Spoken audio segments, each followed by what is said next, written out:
કોંગ્રેસ દ્વારા ઉમેદવારની જાહેરાત કરી દેવામાં આવી. ઉત્સાહનો માહોલ હોય એ સ્વાભાવિક છે.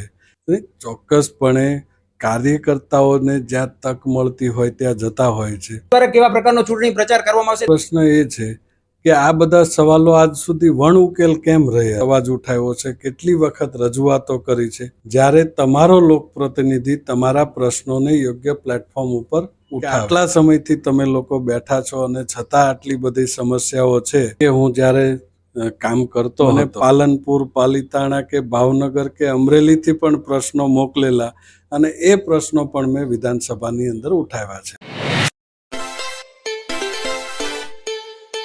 નમસ્કાર દર્શક મિત્રો, હું છું અવધેશ ત્રિવેદી. ફરી એક વખત આપની સમક્ષ હું આવ્યો છું. આ વખતે હું સુરેન્દ્રનગર લોકસભા વિશે તમને વાત જણાવવા માંગુ છું. સુરેન્દ્રનગર લોકસભા બેઠક ઉપર ભાજપ દ્વારા ઉમેદવાર જાહેર કર્યા બાદ કોંગ્રેસ દ્વારા ઉમેદવારની જાહેરાત કરી દેવામાં આવી છે. કોંગ્રેસ દ્વારા સુરેન્દ્રનગરમાં ઋત્વિકભાઈ મકવાણાની પસંદગી કરવા સાથે તેઓની પસંદગી કરતા જ કાર્યકરોમાં અનેરો આનંદ અને ઉત્સાહ પણ જોવા મળી રહ્યો છે. તો બીજી બાજુ ખાસ કરીને સુરેન્દ્રનગર જિલ્લા બેઠક ઉપર તળપદા અને ચુવાણિયા કોળી સમાજનો એક વર્ગ વિગ્રહ પણ ઊભો થયો હોય તેવો માહોલ સર્જાયો છે.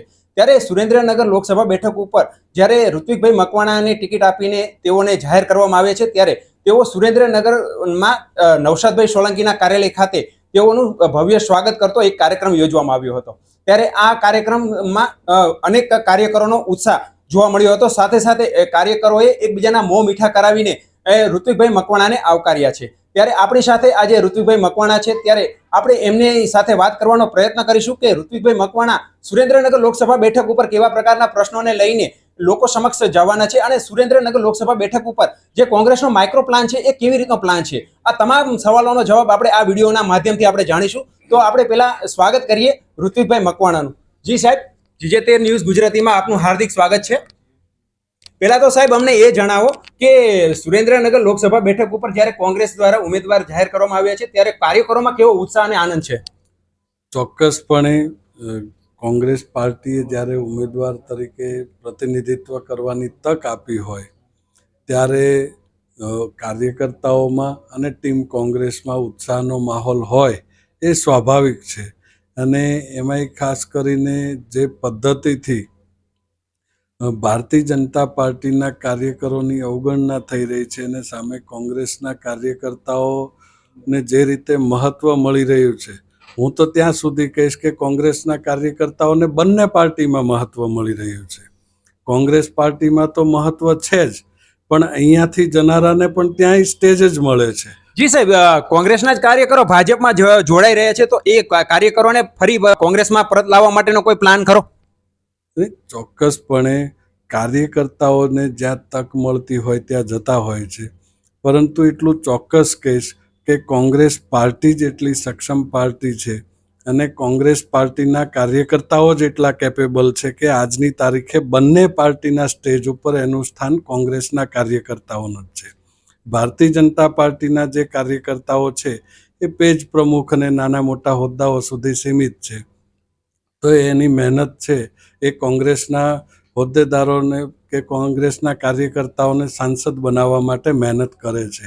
આજે પણ મને એ વાતનો આનંદ છે કે સુરેન્દ્રનગર લોકસભાની અંદર જીતશે તો કોંગ્રેસ જ, એટલા માટે કે સામા પક્ષે જે ઉમેદવાર છે એ પણ કોંગ્રેસી છે અને હું પણ કોંગ્રેસી છું. એનો અર્થ એ થયો કે બંને બાજુથી કોંગ્રેસ લડે છે. આખી લડાઈની અંદર ભારતીય જનતા પાર્ટી તો કંઈ છે જ નહીં. એટલે એક વાત તો ચોક્કસપણે નિશ્ચિત થઈ ગઈ છે કે સુરેન્દ્રનગર લોકસભાનું પ્રતિનિધિત્વ કોંગ્રેસ પાર્ટી જ કરશે. જી સાહેબ, સુરેન્દ્રનગર લોકસભા બેઠક પર ભાજપ દ્વારા જે ચૂંટણી પ્રચાર કરવામાં આવી રહ્યો છે તે તો અલગ જ વાત છે, પરંતુ કોંગ્રેસ દ્વારા કેવા પ્રકારનો ચૂંટણી પ્રચાર કરવામાં આવશે તે અમારા દર્શક મિત્રોને જરા જણાવશો? ચોક્કસપણે ચૂંટણીની અંદર પ્રચાર કરવામાં આવે એ અલગ વસ્તુ છે, પરંતુ ચૂંટણીઓ છે માત્ર પ્રચારના આધારે હાર જીત થતી હોતી નથી. એનું સંગઠનનું જે સ્ટ્રક્ચર હોય છે એ ફિલ્ડ વર્ક કેવા પ્રકારનું કરે છે અને જમીની કામગીરી કેવા પ્રકારની છે, ભૂતકાળમાં કયા નેતાએ કેવા પ્રકારનું પરફોર્મન્સ આપ્યું છે, એના આધારે જનતા છે મતદાન કરતી હોય છે. ખાસ કરીને સુરેન્દ્રનગર જિલ્લાના પ્રશ્નો છે જે આજ દિન સુધી વણ ઉકેલ રહ્યા છે, તો એવા કયા પ્રશ્નોને તમે લઈને લોકો સમક્ષ જઈને તેમનો વિશ્વાસ જીતવાનો પ્રયત્ન કરશો? સૌથી પહેલો પ્રશ્ન એ છે કે આ બધા સવાલો આજ સુધી વણ ઉકેલ કેમ રહ્યા છે? વણ ઉકેલ રહેવા માટેનું એકમાત્ર કારણ હોય તો વિધાનસભા હોય કે લોકસભા હોય, તમામ ડેટાબેઝ આધારિત અને રેકર્ડ આધારિત એનું વ્યવસ્થાપન થતું હોય છે. છેલ્લા 10 વર્ષની અંદર લોકસભાની અંદર આપણા મત વિસ્તાર માટે આપણા પ્રતિનિધિઓએ કેટલી વખત અવાજ ઉઠાવ્યો છે, કેટલી વખત રજૂઆતો કરી છે, એનું રેકર્ડ લોકસભામાં ઉપસ્થિત હોય છે. આપ માગી જુઓ, કોંગ્રેસ પક્ષે માહિતી અધિકારનો કાયદો આપીને લોકોને અધિકાર આપ્યો છે કે તમારો પ્રતિનિધિ ત્યાં આગળ શું કરી રહ્યો છે, તમારા પ્રશ્નોની રજૂઆત કરી રહ્યો છે કે નથી કરી રહ્યો. એ માત્ર 20 રૂપિયા ભરીને તમે બધી જ માહિતી મેળવી શકો છો. અને જ્યારે તમને ખબર પડે કે તમારો પ્રતિનિધિ તમારા પ્રશ્નો માટેની રજૂઆત જ ત્યાં નથી કરી રહ્યો, તો પ્રશ્નનો ઉકેલ આવવાની શક્યતાઓ કેવી રીતે છે? પ્રશ્નનો ઉકેલ ત્યારે જ આવે જ્યારે તમારો લોકપ્રતિનિધિ તમારા પ્રશ્નોને યોગ્ય પ્લેટફોર્મ ઉપર ઉઠાવે. જી સાહેબ, આ બેઠકમાં અમે જાણ્યું છે કે કોંગ્રેસની આ બેઠક છે, પરંતુ છેલ્લી 2 ટર્મથી આ બેઠક પર ભાજપ વિજય થઈ રહ્યું છે. ત્યારે આ વર્ષે જ્યારે લોકસભાની બેઠક આ ટર્મમાં આવી છે, ત્યારે તમને શું લાગી રહ્યું છે? કારણ કે એ ઘણા પાયાના પ્રશ્નો છે, પ્લસ અનેક લોક જુવાળો પણ અલગ અલગ છે. તો આ વખતે તમને શું લાગી રહ્યું છે? આ બેઠક પર તમારા મતે શું થઈ શકે? ક્યારેય કોઈ બેઠકો છે કોઈની હોતી જ નથી. તમામ બેઠકો છે કાયમી ધોરણે મતદારોની હોય છે. મતદારોનો ઝુકાવ જ્યારે જે લોકો જે પાર્ટી તરફ જાય એ પાર્ટી છે હારતી હોય છે કે જીતતી હોય છે. ત્યારે હું તો એટલું ચોક્કસપણે કહીશ કે હવે ભૂતકાળ બની ગયો છે. મતદારો હવે એટલા તો જાગૃત થયા છે કે સ્થાનિક વિસ્તારના પ્રશ્નો માટે સ્થાનિક પ્રતિનિધિત્વ હોય તો જ એના પ્રશ્નોનું નિરાકરણ કે એની રજૂઆતો યોગ્ય પ્લેટફોર્મ ઉપર થઈ શકે. જી સાહેબ, ચલો માની લીધું કે લોકોએ આ વખતે પરિવર્તન ઈચ્છીને તમને વિજય બનાવી દીધા, તો તમે સૌપ્રથમ સુરેન્દ્રનગર વાસીઓ માટે એવું કયું કામ કરશો કે જેનો વિશ્વાસ અડગ રહે?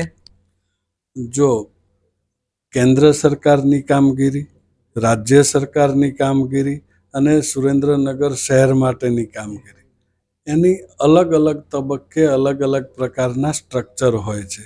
સુરેન્દ્રનગર શહેર માટેની કામગીરીનો જ્યાં સુધી સવાલ છે, તો આ પ્રશ્ન આપે અહીંયાના નગરપાલિકાના પ્રમુખને કરવો જોઈએ કે આટલા સમયથી તમે લોકો બેઠા છો અને છતાં આટલી બધી સમસ્યાઓ છે, તો એની સમસ્યા માટે કોઈ સાંસદના ઉમેદવારને કે ચૂંટાયેલા સાંસદને આપણે પ્રશ્ન કરવો પડે, તો એ મારી દ્રષ્ટિએ લોકોને પોતે પસંદ કરેલા પ્રમુખ કે પોતે પસંદ કરેલી બોડી માટે ફરી વખત વિચાર કરવો પડે અને એના પ્રશ્નનું નિરાકરણ સ્થાનિક નગરપાલિકાની બોડી બદલીને લાવે તો જ એ શક્ય છે.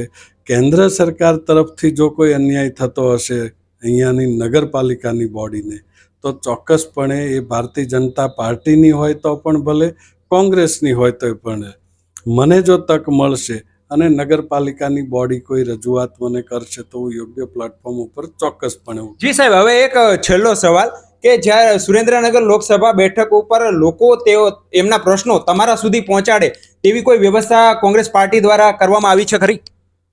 ધારાસભ્ય તરીકે હું જ્યારે કામ કરતો હતો ત્યારે સતત 5 વર્ષ મારું કાર્યાલય ચાલ્યું છે.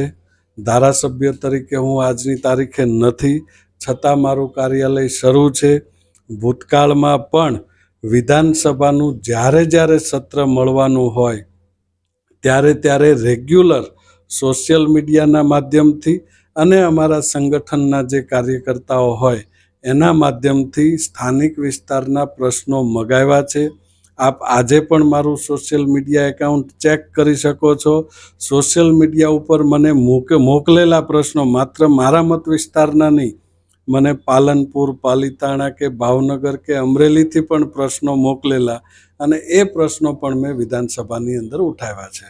જી સાહેબ, તમે GJ13 ન્યૂઝ ગુજરાતીમાં જોડાયા તે બદલ આપનો ખૂબ ખૂબ આભાર. દર્શક મિત્રો, આ હતા આપણી સાથે સુરેન્દ્રનગર લોકસભા બેઠકના કોંગ્રેસના ઉમેદવાર ઋત્વિકભાઈ મકવાણા. તેઓને આપણે સુરેન્દ્રનગર જિલ્લામાં જે હાલમાં જે લોકસભા ચૂંટણીનો માહોલ જામ્યો છે, ત્યારે આ લોકસભાની ચૂંટણીના માહોલને લઈને કેવા પ્રશ્નોને લઈને લોકો સમક્ષ જશે તેનો સમગ્ર ચિતાર આપ્યો. તો આવા ફરી એક મજેદાર વિડીયોમાં આપણે ફરી મળીશું કોઈ આગેવાન અથવા તો કોઈ રાજકીય નેતાઓને. તો મને ત્યાં સુધી રજા આપશો. નમસ્કાર.